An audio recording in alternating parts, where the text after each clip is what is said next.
Hello, I'm Justin Wheeler, and welcome to this episode of Nonstop Nonprofit. Today I'm talking with Jason Docton of Rise Above the Disorder, a nonprofit that saved over 30,000 lives and $702 million in mental health services for its constituents, all through Livestream fundraising.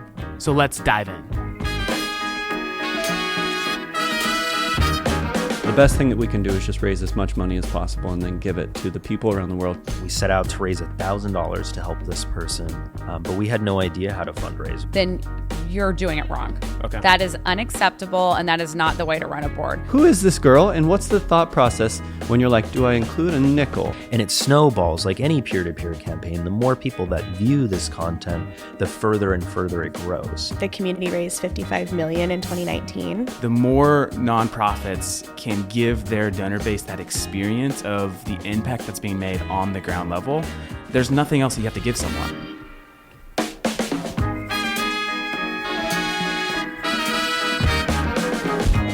This is Nonstop Nonprofit. Jason, thanks so much for coming in to the office today to talk about Livestream fundraising. So it's been a pleasure to get to know you over the last, it's only been a few days. Yeah. Your story has inspired me in many different ways. And so what I'd love to do is just kind of first start off, introduce yourself. Tell us who you are, what you do, what your organization does, Okay. and then we'll jump into some of the Livestream fundraising questions that we'd love to get your advice on. Sure. Yeah. So my name is Jason Docton. I'm the CEO of Rise Above the Disorder. I've been doing this for, almost 10 years now, it seems like. It's been a long process. I started Rise Above the Disorder back in 2013. But I didn't start it as RAD. I actually started it as this nonprofit called Anxiety Gaming. And we were like this tight-knit World of Warcraft guild that was really excited about helping people who struggled with depression and anxiety and, welcoming them into our guilds, finding ways for them to get support, providing some of that support, and watching as people grew all over this platform. For people who don't know what a guild is, what do you mean by welcoming them into your guild? Essentially like an online community. Within this game, World of Warcraft, for a long time, it was one of the most popular video games on the planet.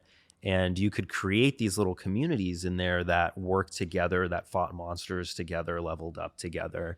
And you build such a great relationship with people within these communities, these little guilds, as we call them. And that kind of created the first really great layer to talking with people about mental health, right? In gaming, you don't have like the visual connection that people use to build relationships, but that creates a certain level of safety, especially for the vulnerable. And, online, you can kind of be who you would like to be and present yourself how you would like to be. And consequently, if you don't like how you've presented yourself, you can withdraw at any point and just cease that connection. And so a lot of people, surprisingly, come forward with who they really are. Got it. So fast forward a couple years to Rise Above Disorder, or at least the transition from that to where you're at today. Yeah. Tell us about what your organization does and why you're so passionate about it. I struggled with mental health issues for many years, and that pushed me far enough to want to find a way to better how mental health care is. But it wasn't until we got this particular individual that reached out to us that I had really become impassioned with mental health care. We had this individual who had recently suffered the loss of both of their parents and grandparents. And, they had reached out to us hoping that we could help them in any way. And they didn't know, and really neither did we, how we could begin to help them. But we knew that they were feeling suicidal. And we knew that gaming was really the only safety net that they had at the time. So, we set out to try and find them local resources. And the only thing that we could find was an hour away in like the nearest metropolitan And by town. resources, you mean basically money to pay for care? I mean, at this time, even just a therapist, Just therapist, right. just find anything that would, anybody that could help them, since, we're just a bunch of people in a video game. And we set out to find something, and we found this mental health facility. It was a nonprofit, and they wanted about $10,000 to work with this person, but they'd get to live there, they'd get food, and they'd get treatment. And seeing as this person had become homeless after the loss of their parents and grandparents, it was critical that we found them something that in depth. So I worked with this nonprofit over the course of a week, and I managed to get them to agree to see this person for $1,000. And we would recommend people in their direction to subsidize that. And so, we had a goal. We set out to raise $1,000 to help this person. But we had no idea how to fundraise. We had no idea what we were doing. We were a bunch of people on disability struggling with their own mental health issues and trying to fundraise. And, in the first week, we got about $285. The second week, we got about $600. And, partway into the third week, a friend of theirs had reached out and told us that they had taken their life.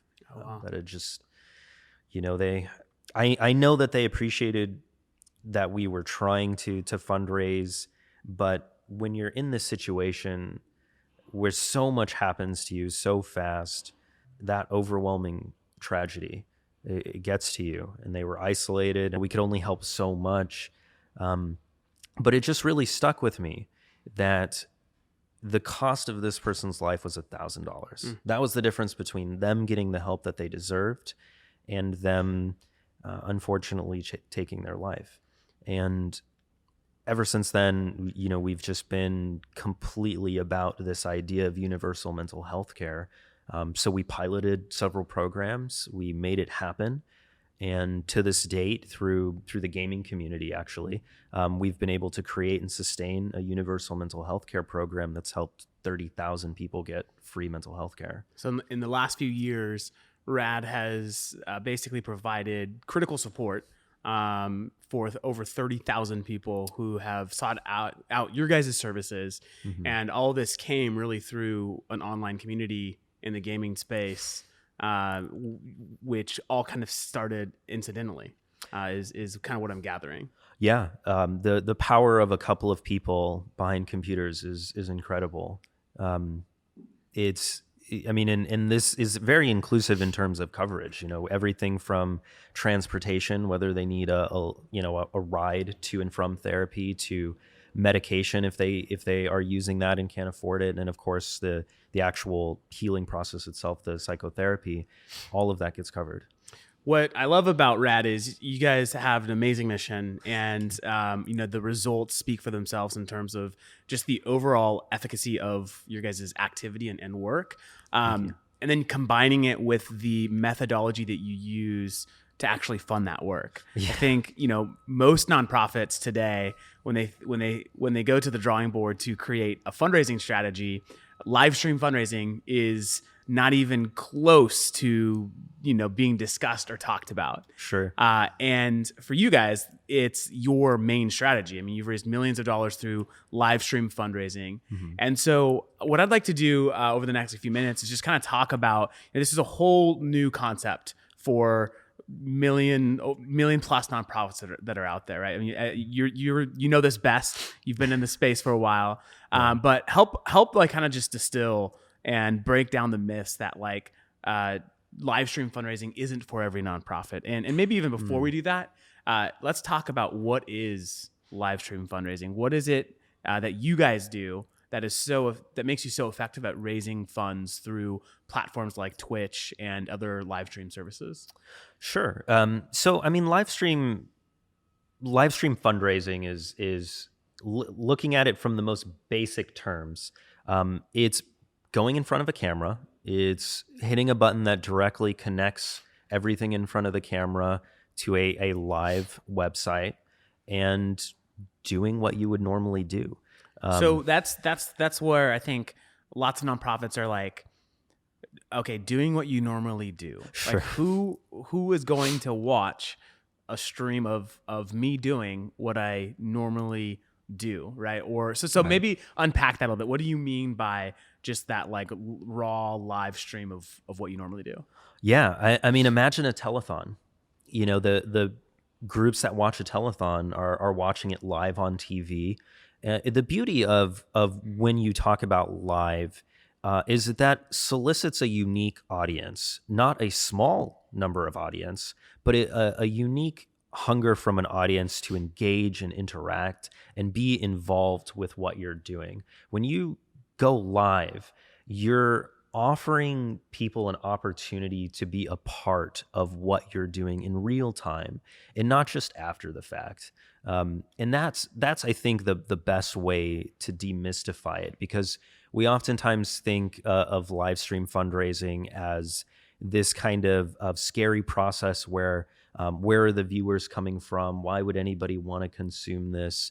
But the reality is there are platforms that exist that source the viewership, that your already existing donor base is probably curious to see how you do what you do, and is even very forgiving about the learning curve of doing what you do. Things like syncing up the audio or things like that. Viewers actually enjoy that because they feel like they're part of it. You guys recently raised almost $1 million or just over $1 million through a streaming campaign. Yes. What did you guys do to raise those funds? Like how long did it take, and what was the thing people were watching that caused $1 million to be donated?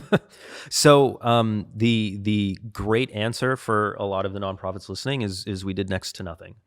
We actually never went live ourselves at any point. Instead, what we did is we started up this small campaign where our hope was to raise enough to enter our normal workload into free therapy. We have a couple hundred people reach out that we can afford to cover. We wanted to make sure they were taken care of.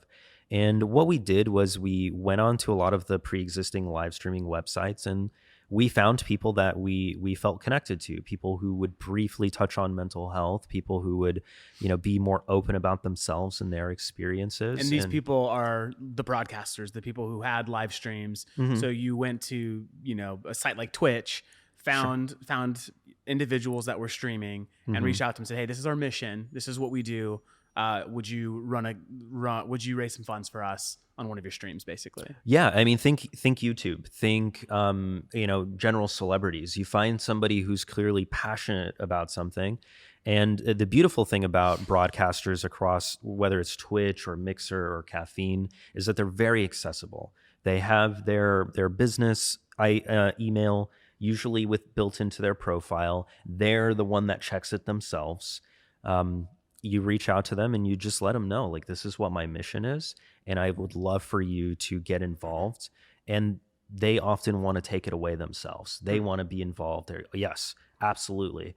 And they have an incentive to be in this too, right? Because it's good branding on both sides. Yeah. And basically that process that you just explained of finding a prospect, right? Finding someone that seems like they would be a good fit because their values align with what you're doing as an organization. Sure. And then reaching out and saying, hey, we think that there could be a great partnership here. We'd love for you to help promote what we're about. I mean, that's very traditional fundraising, right? So if you think about how most fundraisers are raising funds today, is they're finding people that care about the thing that they're doing. They reach out and ask them to support. And what you've done is you've just taken that concept and have used it to find people in the streaming space to use their gifts and talents to raise funds through their medium. Absolutely. So take something that's also, a little bit newer in terms of fundraising, but starting to become very established, like peer-to-peer fundraising. Live stream fundraising is not any different than peer-to-peer fundraising. It's actually, I think, much more intuitive and much further reaching. Through a peer-to-peer fundraiser, through, say, something like Facebook, you might empower one of your existing donors to invite their friends across Facebook, and some of their friends invite some of their friends. And, you're watching that social reach grow between that. And it might cross some divides, but relatively it's going to be located to a specific area where people grew up, went to school, etc. What you might not realize is that plenty of your donors are probably also broadcasters. There's millions of broadcasters on Twitch. On Twitch alone and on Mixer and Caffeine, we're talking tens and tens of millions of people who go live, sometimes not even to any audience other than their friends that like to watch them. But so somebody goes live, starts almost like a peer-to-peer fundraiser, but on Twitch or Mixer or Caffeine. And then they have their friends join in and they watch them go live, and they might do challenges like you would on a peer-to-peer fundraiser, like getting pied, or, they have to color, a name and marker on them or something. But now people from around the world start to tune in, and they start to view this content, and it snowballs like any peer-to-peer campaign. The more people that view this content, the further and further it grows. And now Twitch, noticing some of this growth, might highlight that, might put it on the front page, and now you have thousands upon thousands. And then you can ignite other people in peer-to-peer fundraising. So maybe a broadcaster who has a successful broadcasting career isn't just, somebody who's chosen to try going live for the first or, second time, but somebody who does this 10 hours plus a day, notices this fundraiser and also chooses to get involved. And now this peer-to-peer fundraiser has grown exponentially. As a fundraiser and as a nonprofit, you're always looking for force multipliers. These live stream fundraisers give you the best opportunity for force multipliers, especially if your initial investment is just doing what you already do, and that's turning people on to your cause. Yeah. I like that concept of force multipliers. I mean, in your guys' case, in the $1 million that you've raised, how many individuals was that made up that $1 million? I imagine it's a lot of low dollar donations. Sure. Do you have any rough estimate of how many people actually participated through those efforts? Yeah. So this is the effort of roughly 130 broadcasters, and the average donation being around $4. Wow. The reason that is a lot of broadcasters set $3 as, if you donate $3, an interaction shows up on the screen that all of the people watching can see. Okay. And some set it as $5. So it ends up being a little bit in between there. Yeah. But people want to do that, and they donate. They like that social recognition, right? So like if I donate above the minimum, then my name or whatever the creator might have decided to put up on screen when something happened, the donation of this amount happens, Sure. You get that recognition from the community, from the people watching. And it's another traditional fundraising tactic, in the sense that like social pressure, we know, is an effective way to get people to give. This is what you see at, big galas and events. It's people raise that paddle, or people put their hand up and say, I want to give, in front of 200 people. They like that recognition. In this case, in this example, it's very much kind of the same concept of getting recognized in a fun way that other people can see. Sure. I mean, collectively, we might have tens of thousands of donors across these 153 broadcasters, and those small donations really add up. But for them, they love that level of interaction. You imagine, let's say you're a big, well-scaled nonprofit, and somebody like Ryan Reynolds. Imagine if people could pay $3 to get Ryan Reynolds to say their name or just acknowledge them. They're going to do it. And that's exactly how this goes, except each broadcaster has their own unique community that they've cultivated over time that really is incentivized to engage with them, to show their support as a community member. It becomes very tribal, right? Yeah. Everybody wants to be involved in what the tribe leader, this broadcaster is doing, and will pay to do that. Yeah.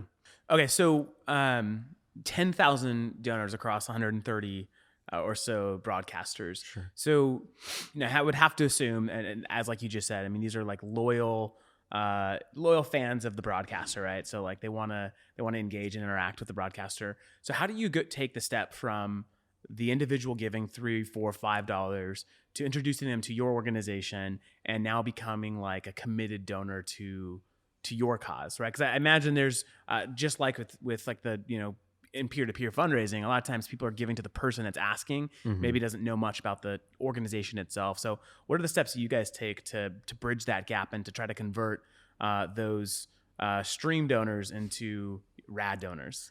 Sure. There's a couple of different tools that you can utilize right out the gate.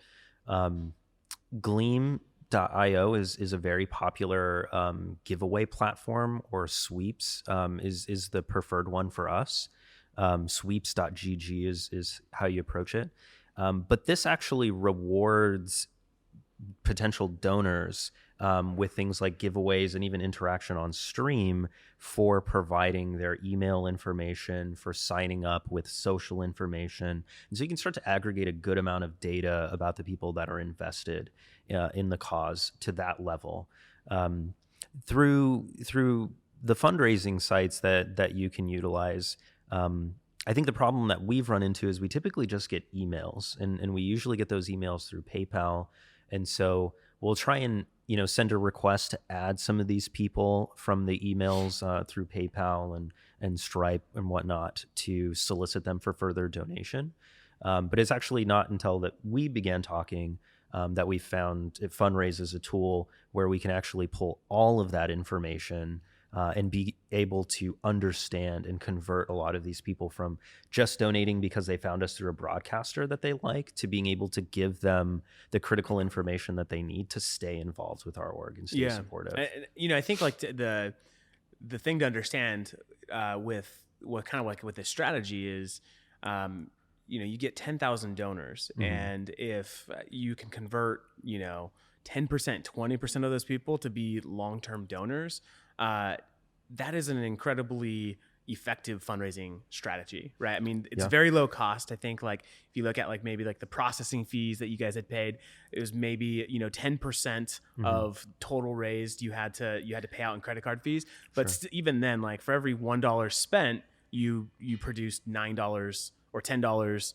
in return, and that's that's a very good ratio. And when it comes to fundraising, and the goal is, okay, we cast this wide net, we got a bunch of new donors, and now as an organization, like let's focus on individuals that we believe can be long-term supporters and donors, whether that's through like a monthly giving program or other ways to engage them.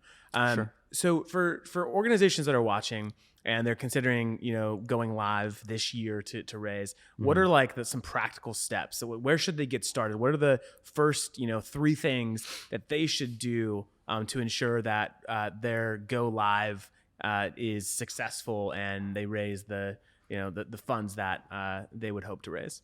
Yeah. The first thing that we had to get settled is the brand narrative. It needs to be good. It needs to be strong. It needs to be consumable. And that's for the brand narrative for reaching out to the broadcasters or your just nonprofit. Your nonprofit brand narrative is the most important step here. Because the next step is to find people who can carry this brand narrative, who can communicate it, who relate to it, who are impassioned by it. And then to simply give them the tools that they need to succeed, which is often an extension of step 1. You have this broadcaster, they love the narrative, they feel empowered by the narrative, they relate to the narrative, and then you give them the same tools to impassion their community on that narrative. And you step back. What you're teaching me is that live stream fundraising really isn't all that different than traditional fundraising. I mean, basically, have a story to tell, right? Be a good storyteller. As a nonprofit organization, the mission of your organization needs to be able to be told in a way that inspires people to get involved, to give, and to potentially even help raise support for the organization itself. Right. And so what you're saying is to run an effective live stream fundraising campaign is understand your brand, understand the narrative, reach out to individuals who already have the influence and the reach on platforms that you've mentioned. Ask them to support your cause, and during one of their live stream, their normal live stream events, if you will. So that's essentially how to get started. Is how you would recommend. Yeah, I mean, if you're fundraising in any other way and finding success, and you're not fundraising through live streaming, I think it's a misstep, because it's just as simple, if not easier. And instead of treating the broadcaster like a talent or an influencer, treat them like a donor. They are just as invested in fundraising for you as their community is. And if you continue to cultivate that and impassion them and empower them, they're not going to do a one-off fundraiser. They're going to do it annually. They're going to do it monthly. They're going to continuously do that. There are some people within the community whose whole niche is that they're charitable broadcasters. All they do is fundraise for charity. And they make thousands upon thousands of dollars with every broadcast. If you plant this seed with your mission within the live streaming platform, the more seeds you plant, you're just going to reap tenfold what comes forward. Let people figure it out for themselves. You don't need to hire an agency. You don't need to double down and pay broadcasters or influencers to be involved.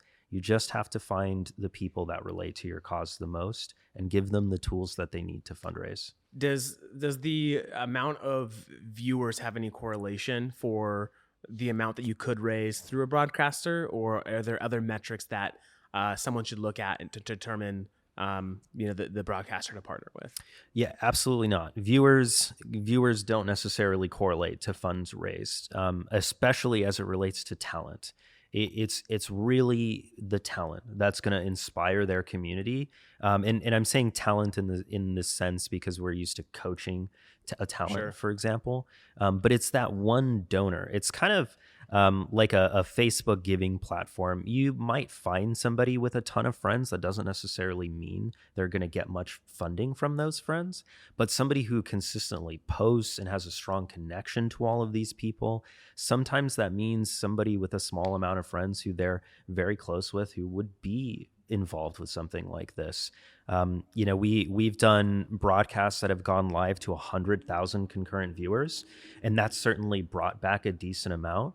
But we were surprised by what the ratios were. There was multiple broadcasters involved, and two of the biggest broadcasters involved brought in the least amount. And then we've worked with small groups who, they come together and this is their first time fundraising for a nonprofit on Twitch or Mixer or Caffeine.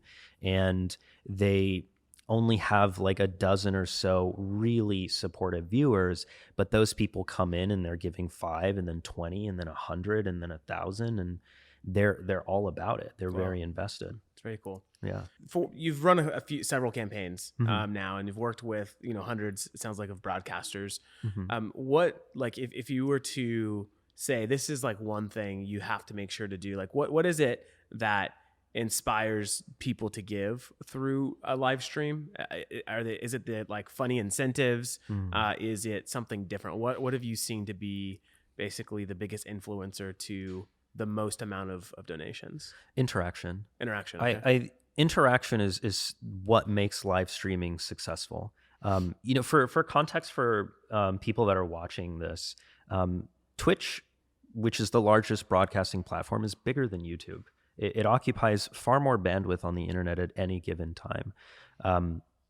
That's a lot of people that are watching live content. Yeah. But what keeps them involved in it is the interaction that they can have with the person broadcasting. They watch this person, they know their life, they care about them, they're concerned about them. For them to have a way to interact means a lot, and they get that acknowledgement straight away. As a nonprofit, you might have a postcard that you send, or a bag, or a t-shirt. You might have something to emotionally connect somebody in a tangible way. They don't need that. They just want the broadcaster's interaction, and that is enough to do that. It also cements emotionally their connection to the nonprofit, because the nonprofit is what connected them to the broadcaster on a deep emotional level. So when you're setting up these fundraisers with broadcasters, look at interaction. Is there a way that they can just simply say their name? Could they add them to a whiteboard in the background? What if the broadcaster, was able to get some kind of plaque or memorabilia and it had all of the donors' names? Find ways to associate that level of interaction between the broadcaster and the person that's donating. Okay. So once an organization, finds a broadcaster that aligns in terms of mission, what else does the organization need to do to activate that individual, or what resources does the organization need to be able to pull off a live stream fundraising event? Or something similar? Sure. If you're a smaller nonprofit, you're just getting started and you're looking for really great ways to raise funds, nothing. Yeah, that's how we started. Nothing, zero. No Like, there's incentives, just hey, this is what we're like, cold emailing. So the streamer will basically, it's like, yeah, I would love to raise funds for nonprofit A. I'll do it on my next stream. The organization doesn't have to do anything. I mean, the streamer will take it from there in terms of using the technology that's needed to raise the dollars, Sure. and then the funds gets distributed to the nonprofit accordingly. So the organization literally has zero effort to get started. None. I mean, and if that's your available resource, is nothing, and that's totally fair. That's totally fine as a nonprofit. Sometimes that's our resource, nothing. That works. If I want to invest more and I see this go exponentially further, I get involved. I ask them, do you have any questions? Here's an FAQ about what we do. Would you like to interview one of our members on stream so we can come and talk about the cause, talk about a way to force multiply, right? If you're a good storyteller, now you can empower all of these people, and they're not just community viewers. They're now your donors because you've had the direct connection. There's no broadcaster between that. Giveaways. Those kinds of things, can be great, raffles and whatnot, if you have those resources to do them. But to be mindful, the more that you give away, the more you incentivize with product, things like that. These kinds of viewers, they're much younger, they're more savvy. They understand that they're being solicited in that way, and they'll get involved for the giveaway. That doesn't necessarily mean they care about the cause. Right. They might follow it for future giveaways. So, if you're going to add resources, one of the things that I like to keep in mind mentally is you either have time or money, but they substitute one another. If you don't have a lot of money to give the broadcaster anything to give away, give your time and give your voice. Give that as a resource. It'll go a very long way. If you do have the money, brochures, research, resource packets about your organization, T-shirts, team up with other product sponsors that you may have and use that to empower and draw viewers to your broadcast. Interesting. So what about you talked about interaction. And so would something like this be effective if you had a streamer that basically was like, hey, I'm gonna raise funds annually for this organization. It's my favorite nonprofit. I'm gonna do 3, 4, 5 different streams throughout the year. Okay. And maybe they communicate to their following, like, hey, by the end of the year, whoever donates the most through my fundraising streams, they're gonna join me, and we're gonna go actually visit the impact of the organization that we're supporting. Would that be an interaction that you think would be effective, or does the interaction have to happen on stream for it to be impactful? No, well, so I mean, you've hit both, because you've driven people to compete for the attention of the broadcaster, which is a very smart tactic in this situation. And they will compete because you're constantly getting notoriety. You're constantly getting the broadcaster's attention. You're regularly interacting. And then that final interaction is met with a beautiful, capturable, content-driven moment. It is something that we have utilized before and can be really powerful. I think the only thing that I would look at in that specific scenario is consent from the broadcaster and their level of comfort. Some broadcasters do have unique experiences with viewers in person, or don't want to have those things. But creating experiences, which nonprofits usually really love to do anyways, is a powerful way to drive interaction. Got it. Cool. Well, Jason, thanks so much for coming in today. I from my perspective, you have done a great job distilling what live stream fundraising is. I think it's a lot more accessible than most people would think. It doesn't require a big investment up front with either money or time. Right. And you've just helped us understand in a much more significant way the impact of live stream fundraising. So thank you so much for coming in and sharing your knowledge with us. We really appreciate it. It's my pleasure. I really hope people can take advantage of this new approach to fundraising that will help us change so many lives. Awesome. Thanks, man. Yeah. Thanks for listening to this episode of Nonstop Nonprofit. If you've got questions, guess who's got answers? Me. Find me, Justin Wheeler, on LinkedIn, and let's chat. Head on over to funraise.org to get more resources for nonstop nonprofits. And don't forget to get our next episode the second it hits the internets. Go to nonstopnonprofitpodcast.com and sign up for email notifications today. See you next time.